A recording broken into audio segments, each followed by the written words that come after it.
Hello, everybody. Hope you guys are good.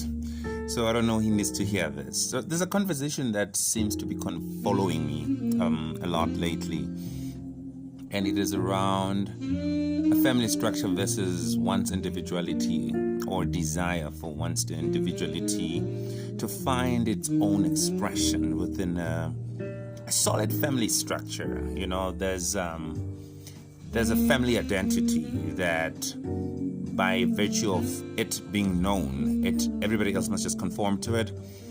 You can't break free from it. If you do, you'll be classified as a black sheep of the family. If you don't follow what everybody else is following, you will be isolated, neglected, or sidelined, whatever. So out of fear of losing that sense of belonging within a certain family setting, we find ourselves compromising our individuality and things that we don't agree with a lot so as to stay part of the corporate family fabric, right?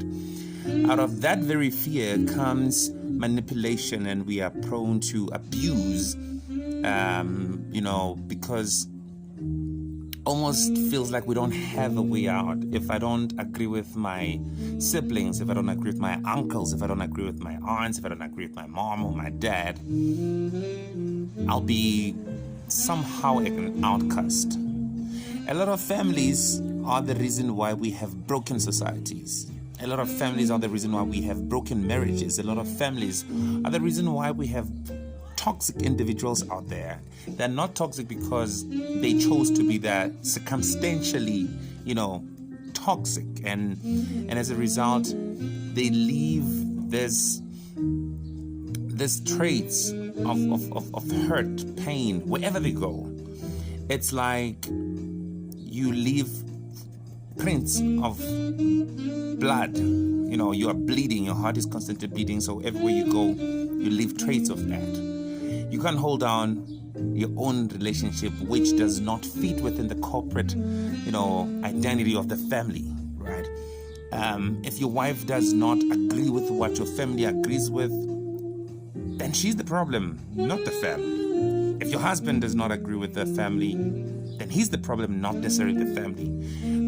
You get what I'm saying? So I think it is very important for people to come to that state of self-awareness. It's very important. It's necessary for everyday living, because we are constantly finding ourselves within a pool of greater, influential opinions. People already have decided who you should be before you are even born. People have already decided what kind of life you ought to live long before you could even choose for yourself. What do you do in such a setting?